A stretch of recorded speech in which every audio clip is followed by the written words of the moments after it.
All right, welcome all to this new reading group session organized by ContinualAI. My name is Vincent Salamonica. I'm going to be the host for this session.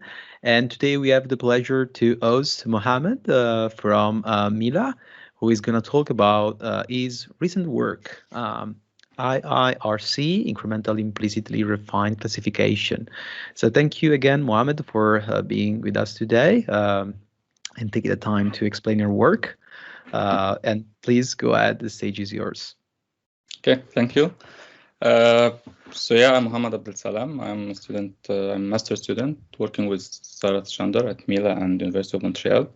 I will be talking today about IIRC, or Incremental Implicitly Refined Classification, which this work was accepted in CVPR 2021. So see you there.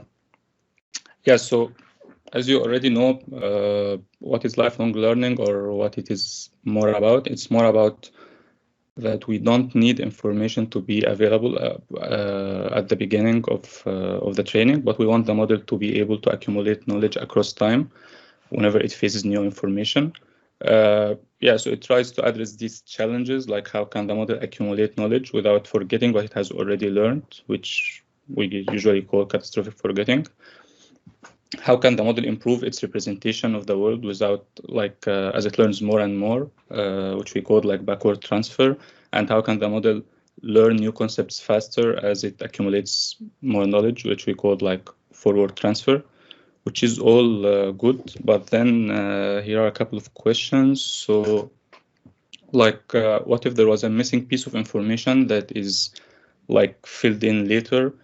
Can the model use its existing knowledge to fill in these gaps? Can the model readjust its existing knowledge, like break old statistical associations, create new ones? So let's take an example here. So let's say we train the model on some classes out of which are cars. So we show the model pictures of limousines, sedan, SUV, all types of car, and we teach the model that these are cars. And then we wanted, like, after deploying the model, we wanted the model also to classify some specific type, which is the SUV. So we show the model pictures of SUV and we tell it these are SUVs. So here we still need to tell the model that these are still cars, or can the model figure it out by itself, given that this knowledge already exists in the model? We already taught it this concept. So can the model like figure it out on his own? Will the model generalize the concept of SUV to other types of cars? And generalize here it is in a bad, is in a wrong sense. So will it, for example, classify limousines as SUV, sedans as SUV? The other question is, or the other scenario is that it might actually forget the concept of cars altogether and only know that these are SUVs, which is similar to catastrophic forgetting, but like here it's in a more severe sense because the model is facing like two conflicting things. Yeah, so the premises here is that across the time, as the model accumulates, as the model knows more, gets more information across the time, it should accumulate this knowledge. But also, the more it learns, the less guidance it should need. So we shouldn't be forced to tell the model every tiny bit of information as long as it has already learned this information before. So the model should be able to use this information and should be able to adjust its existing information. And we shouldn't assume that information will be fixed across the time. The model might face the same thing twice, but once, like, for example, as I said here, we can show the model a picture of an SUV and tell it it's a car. And then at some later time step, we might show it the same or another picture of an SUV and tell it it's an SUV. So both pieces of information are correct, but the model has to be able to consolidate these pieces of information using its own knowledge. So the challenges here we are trying to address are the same that we mentioned before: catastrophic forgetting, backward forward transfer, but the added challenges of using the acquired knowledge to fill in the gaps and adjusting or readjusting the already existing information. So as an instantiation of this setup, let's go as follows. Let's define some superclasses. So here, for example, we have like a dog as a superclass, a car. So these are basically some coarse labels, high-level labels. And then let's define another more fine-grained classes, which we call subclasses, like cat, beagle, bulldog, etc. And we also have some classes which have no superclasses, like zebra, scorpion. And the reason here is that the model also should expect that not everything belongs to some hierarchy. Like there are things which belong, and there are things which don't belong to a hierarchy. Yeah, so the subclasses and these classes are what already exists in like Imagenet or CIFAR, like the 1000 classes and the 100 classes for Imagenet and CIFAR. And for the superclasses, we used a modified version of the hierarchies that are already existing. So the reason we had to change that is that, for example, in Imagenet, it's using the wordnet hierarchy, which is based on semantic similarity, not on visual similarity. So if two things belong to the same superclass, but they are not visually similar, we shouldn't expect the model to classify them as belonging to the same superclass. So we modified these superclasses to make all the subclasses that belong to a single superclass as visually similar as possible. Of course, this is like a relative thing, but yeah, we try to ensure to do that. So how does the learning proceeds? In the first setup, we only show the model superclasses. So this task is usually like the largest one in terms of the number of superclasses and in terms of the number of samples.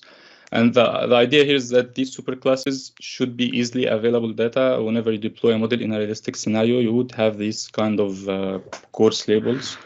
So you can use this as some kind of like pre-training for the model to show it what's already there in the world. Okay. And then in subsequent tasks, classes are more varied, so they can be subclasses. For these superclasses, they can be new superclasses, or they can be just classes that don't belong to anything. And of course, they are smaller in size. So yeah, let's define this concept of incomplete information that I mentioned before. So let's say here in the first task we have a car, so the training label will still be a car and the test label car, so that's like usual supervised learning. But then when we show the model a cab in the subsequent task, we only tell the model that it's a cab, and the model should evaluate it based by saying that it's both a car and a cab. So we only show the model the new piece of information. We don't show it what it already knows. Another example, a bear. So we show the model in the first task, bear, train it on bear, test it on bear. We show it a polar bear. So here the training label will only be polar bear, and the test label will be both bear and polar bear. This is like a quick video to illustrate this concept.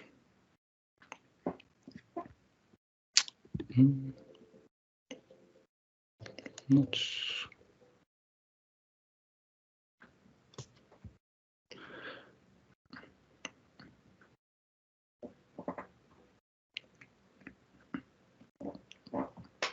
So yeah, so the idea here is that we as humans, we see the same entities multiple times, but across the time, as we learn more and more, we can like we can have the same we can see the same entity but with a different label. So humans can easily like accumulate these pieces of information together and put them together.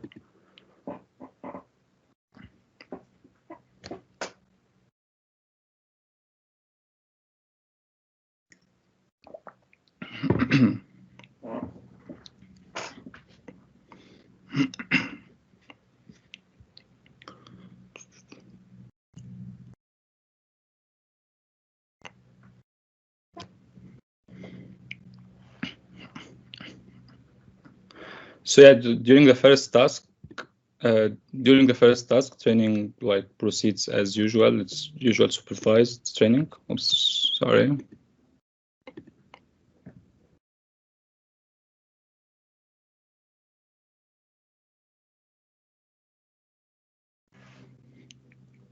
Yeah, and then during the second task, as I said before, we introduce new classes which have like some missing pieces of information, and the model is evaluated on all the previous things, as it's the case with class incremental learning. So it's more similar to class incremental than task incremental, in the sense that we evaluate over all the previous. Okay, so how are these modified datasets? So first of all, for IIRC CIFAR, we have like 15 superclasses, and then we have like 77 subclasses under these superclasses, and 23 subclasses with no superclasses, which sums to 115 classes. And for Imagenet, same division, which amounts to 1083 classes. So for the tasks, we have like some predefined configurations, which are like 21 tasks for CIFAR, 35 for Imagenet, and a slightly smaller version for Imagenet of 10 tasks. It has the same number of samples per class and everything, but it's just a smaller sequence for easier testing. So of course, like anyone who wants to try this setup can do whatever configuration they want, but we have these predefined configurations so that it has the same class orders, because also of the criteria here that the class order might matter. So we wanted like the comparison between different models to be standardized. How to integrate this setup into your code? It's easy, just pip install IIRC package, and then we have this method which is called get lifelong datasets, which gives you like the training, validation, test splits, and then these splits are just like PyTorch datasets. So you choose the task whenever a new task starts, and then you create a normal data loader, and you proceed as follows with whatever code you already have. And also the same can be applied to class incremental learning. So there is a keyword that you can specify, it's class incremental, not IIRC, and then you'll have the same code but with a different setup. Yeah, and here's the documentation for more details about keywords and everything. Yeah, and here this is like a full example of how to use the whole pipeline, and or also the repo for our for the package and for the experiments in the paper. And yeah, like don't hesitate to contribute either by issues, sending issues, or pull requests. Okay, so what are the baselines that we are comparing here? We first have the joint baseline, which is just training over all the data with all the labels at once. We have incremental joint, which is the same as joint but incrementally. So we keep adding the new classes and new data, and we keep updating older samples. So for example, the beer in the first task will only have the label of beer, but then when the brown beer is introduced, the label of all brown beers will be changed to beer and brown beer. And then we have the experience replay with infinite buffer, which is the same idea. You don't through previous data, but here you don't update as well previous data. So here we wanted to see how would be the effect of having like conflicting samples with conflicting labels. How will the model react to this? So we don't throw away data, but the data is still in incomplete information setting. We have fine-tune, which is just normal fine-tuning. Experience replay, which I think you already know it. Just keep a fixed number of samples in the buffer, in the replay buffer, and do your training as usual. For ICARL basically uses the nearest class mean, which wouldn't be suitable for multi-label settings. So here the setting is a variation of multi-label and single-label settings. So we can't just use the nearest class means. So we have two variations for ICARL. One is ICARL CNN, which is basically using the same classifier layer used during training, during testing. And we have ICARL norm, which is based on, instead of a normal classifier layer, it's a cosine similarity layer. So it measures the angle between the latest hidden layer and the latest layer weights. Yeah, and this was shown in Lucere, or learning a unified classifier incrementally, to be performing better due to as the magnitudes of the weights don't matter anymore. So, and we have Lucere and big or large scale incremental learning and AGEM. So the thing here is that we are not trying to propose a state-of-the-art method. We are just trying to see how the different methods or variations work in this setup, and how will they deal with these kind of challenges. Yeah, some implementation details for these results. We are using a fixed number of samples per class. So as the number of classes increase, the number of samples increase. And there are other variations in the paper if you are interested. We can't use cross entropy anymore, so we have to use binary cross entropy because of the multi-label setting. And then during classification, we apply a sigmoidal unit followed by a threshold, let's say 50%. So if the model gives confidence of higher than 50%, then this is labeled as true. Otherwise, it's false. So the models have the freedom of giving 2, 3, 1, 4 labels, whatever number. For the metric, as this is a multi-label setting, again, we are not using accuracy. So the proxy, the normal proxy of accuracy here will be the Jacquard similarity or intersection over union. But we wanted also to emphasize the correlations between classes. So if the model gives too many labels, it is assuming there are many correlations between these classes. So we wanted to penalize this behavior to make that to see if the model is more precise in giving these correlations. So we introduced a precision-weighted Jacquard similarity, which is basically a Jacquard similarity multiplied by precision. So this is the formula for the performance of task K after training on task J, and the overall performance after training on task J. Okay, so yeah, these are the results for CIFAR. As you see here, the pink line is the incremental joint, and the yellow line is the experience replay with infinite buffer. Yeah, so the gap here between both is the effect of the incomplete information aspect. So both baselines basically have the same number of samples. And both don't throw away data, but in the experience replay with infinite buffer, it is receiving samples with conflicting labels, and it has no way of accommodating these two labels or consolidating them together. So this makes the performance deteriorates. Otherwise, IIRC norm is mostly the highest performing one, and the reason here is that in IIRC generally it's applying distillation. So when it applies distillation on the previous task, it modifies the targets for the previous task. So it is in some way incorporating the model's knowledge into the previous task's target, which is one of the goals of this setup, or one of the solutions that can be applied to this setup. But the problem is that also it doesn't have this concept of out of distribution. So whenever it sees a new class, whether it belongs to a superclass or not, it usually gives it some superclass label. And that affects its performance here. Yeah, this is the trend for Imagenet. It's kind of the same trend. Yeah, and these are the confusion metrics for some of these methods. So for the ground truth, as you see here, it's not a diagonal matrix as you would usually expect, but it's more like because of the multi-label setting again.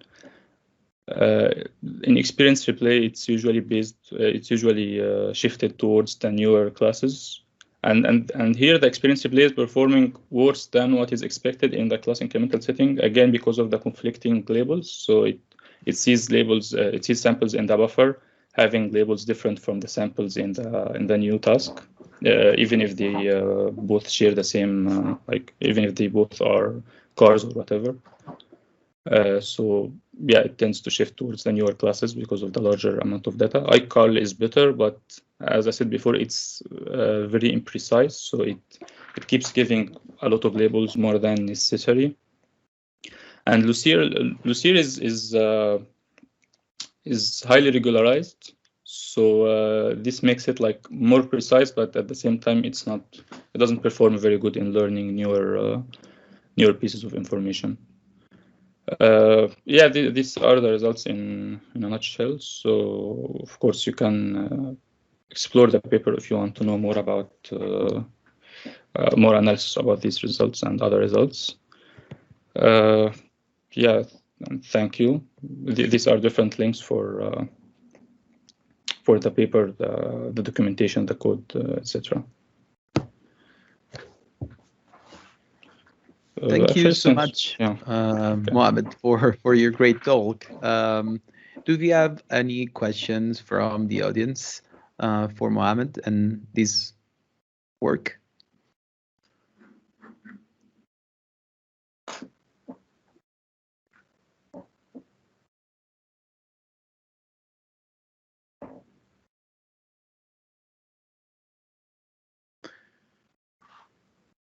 Well, maybe I have a question, Mohamed. So do you see these apply to any real-world application? And I mean, directly? Do you have something in mind? Do you think that, for the future works, this may be very useful for some application contexts? What do you think?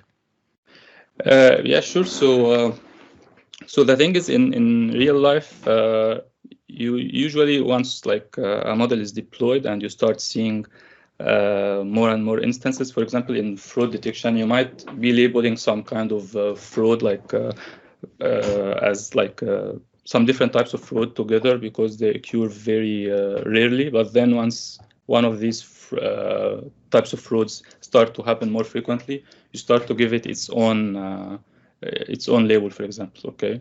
So here you would need the model to be more adaptive, that it can incorporate new labels for these types of fraud, or let's say like e-commerce, for example, you would introduce a newer product that belongs to the same superclass, but a new type of genes or whatever. Yes, okay? Yes, that's right. Yeah.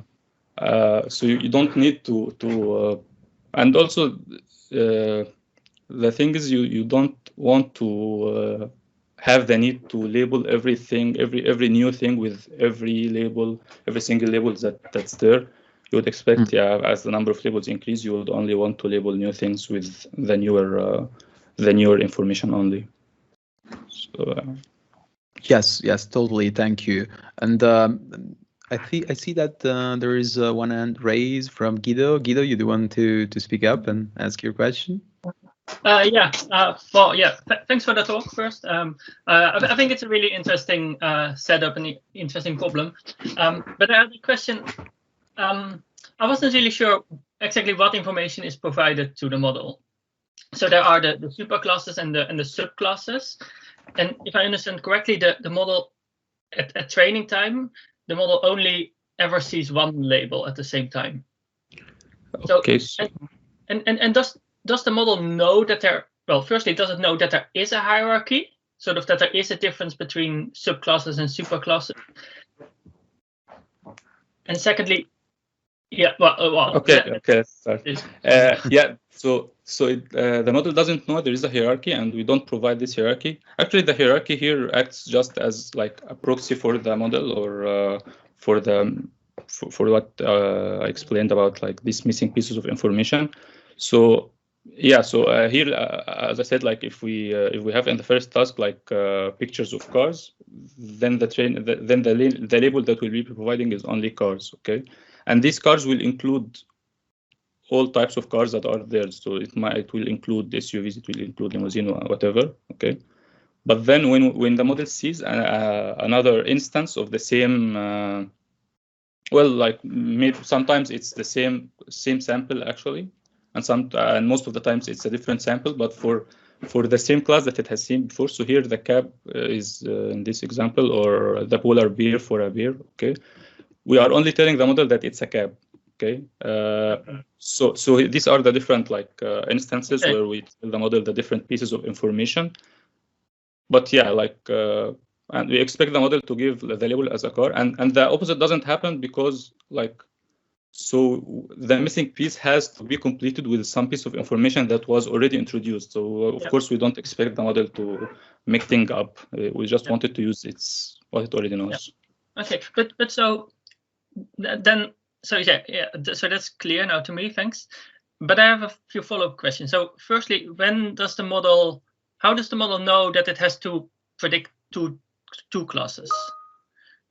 At test time, is it told that it needs to predict two classes, or how do you do it? Or do you just sort of pick the two highest, so high logit or something? So the first thing here is that the number of labels actually can be variable. So some classes have a superclass, some don't. So we can't just pick a fixed number, and this was intentional actually. So we want to give the model the freedom to say whatever correlations it believes are there. Okay. So what we are doing here, we are applying a sigmoidal unit. So we are applying a sigmoidal unit and then thresholding it. So for example, if the model has higher than 50% confidence that this is a specific class, then we label it as true. So that's why, for example, in iCarl, it's giving more labels. So it can give 3 labels, it can give 4 labels, it can give whatever number of labels it believes. So it could even give all of the labels. But yeah, okay. Okay, I see. Cool. Okay, and then, sorry, I have one last question. I don't know. Is it okay if I ask one more? So normally, so you only tell the model, okay, say in the second phase, you tell the model it's a cap. Okay. But usually, sort of in classification, if you tell the model, okay, this is a car, it implies that it's not a monkey, or it's not all of the other labels. Yeah. So how does that work in this case? Because if you tell it a cap, it's no longer the case that it's not a car, right? So and the model actually cannot even assume that for any of the other classes. Is that okay? So I get your point. I think that's a very valid point. So the thing here is that first of all, we don't introduce multiple labels per task. So the model can assume that whenever we are introducing things together, we will provide all the new information together. Okay, so if we are, let's say we are introducing a cab and a limousine, so it should expect that we are giving the correct label of the cab and the correct label of the cab and the correct label of a limousine. Okay, but again, the other thing is that we actually shouldn't need even to do so. So we are showing the model like lots and lots of images of these entities. Like as I said before, when we show the model the car, it already sees the limousine and it already sees the SUV, and so we are not actually introducing something new. We are just introducing a newer label. When we introduce the cab, that's why we are not providing the older label. But if this information is totally like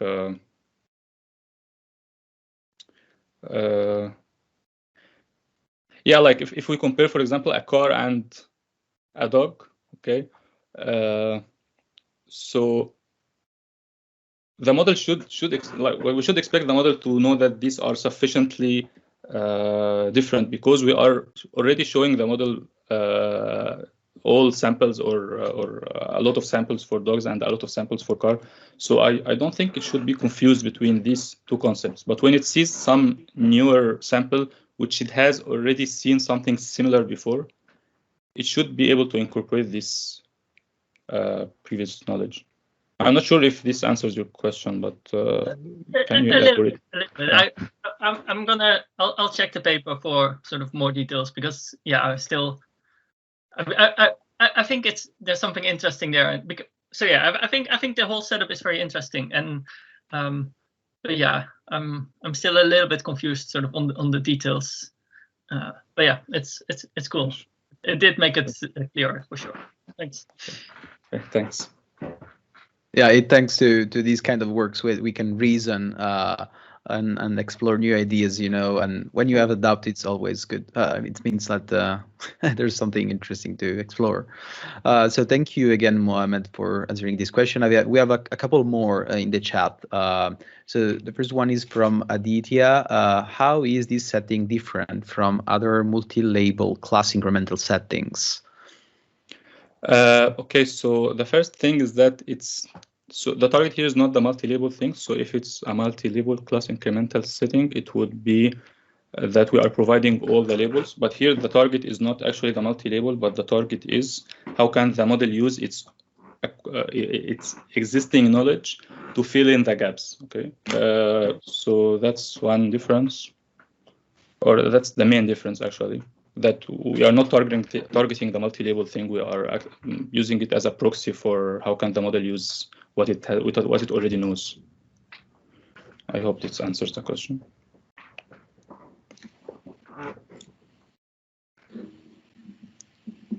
Yeah, we'll see if Aditya adds another comment. In the meanwhile, there are a couple more. So could you describe a bit more in detail your algorithm?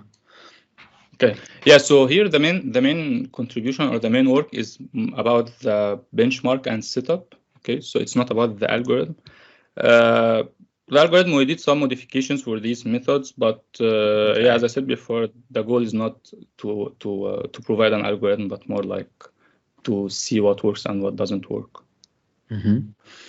Then we have another question from Tyler. So one clarification question.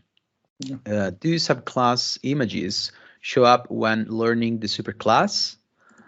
For example, would the model see images of polar bear when learning about beer? Or would it only see images of other types of beers not included in the subclass sets? No, it will actually show images of polar bear and brown bear and everything when it sees beer. And in few instances, there can actually be some overlap. So it can see the exact same image, but that doesn't happen a lot, but with a different label. So yeah, I think the point of the question might be of the domain shift. So there isn't actually domain shift here. We are not showing like a different type of beer, and we expect the model to generalize to the new domain, but rather to capture whatever is or what it has already seen before, but with a newer piece of information. Okay, then there's another question. Is it required to predict both superclass and subclass labels correctly for the correct prediction during test time, or it can get partial score if it predicts one of them correctly? Okay, so for the metric we are using, it will get partial score. Okay. But yeah, of course, predicting one of the labels is better than using the strict accuracy will be a very unforgiving metric here, and we want to measure the improvement or how models compare to against each other. So we are not measuring the exact accuracy, but rather the intersection of a union. So it gets partial credit. Great. Then we have another question from Angelo Menezes. So you expect the model to cluster subclasses around the superclass in the future space without multi-labels during training time, or any type of information that leverages the hierarchical structure? Again, can you repeat the question? Yeah, so you can read it also in the chat. Maybe it's less confusing if you can. I think I have to. Yeah. Okay, it's there. The previous one. The previous one. The previous one. Okay, that one. Yes.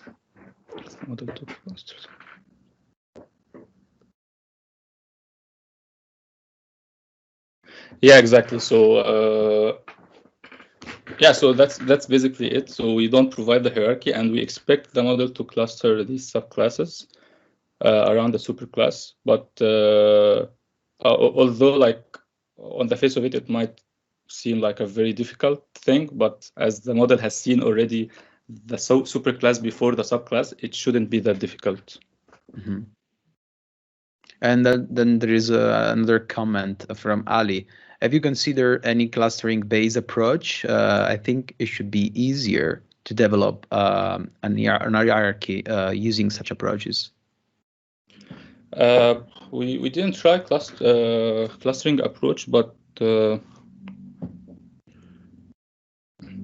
yeah. So the thing is, like, the clusters or the superclasses are acting as a proxy for the problem. So let's imagine actually that samples do not belong to this kind of hierarchy. We would expect the model that works in this setup to also perform well if it's a general multi-label setting where classes actually share some features. So yeah, like this problem is more like a proxy for this. So I don't remember the name of the. Yeah, like usually in multi-label, it's not like classes are not that exclusive, but more like they would share attributes, and then yeah, the first class would have the same. So for example, a car and an SUV would both have wheels. Okay, and then we will see a bicycle, which is not a car, will still have wheels.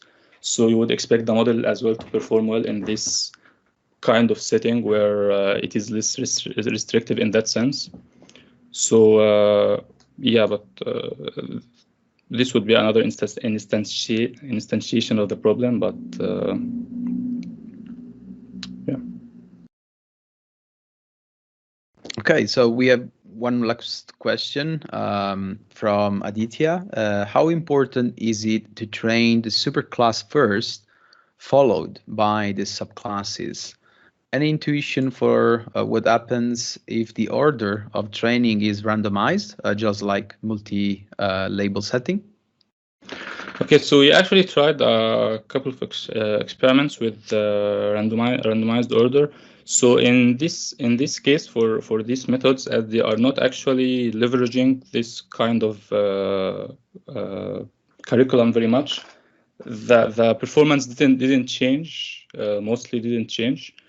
But the thing is, here we are sticking with this curriculum because we find that it's kind of realistic. It's kind of makes it easier for the model to leverage this kind of information. You would generally expect to have the coarse label at first before the fine label.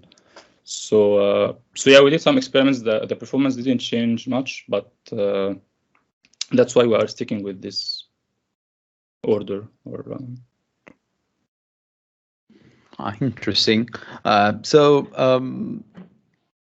there any more questions for Mohamed?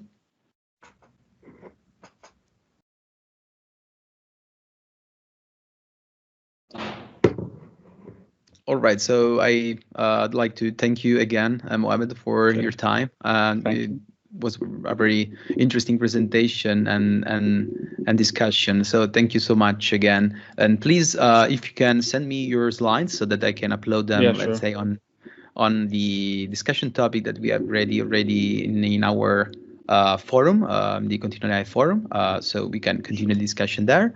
And just a quick heads up for all of you that are listening now, and will see this video as well on YouTube. We have now just released a new open source library for continual learning, which is a new open source project and collaborative project within ContinualAI. So I invite you to check it out. Of course, we will see us again next week, same time for the next reading group session. So thank you so much again for joining, and see you then. Okay, thank you all. See you.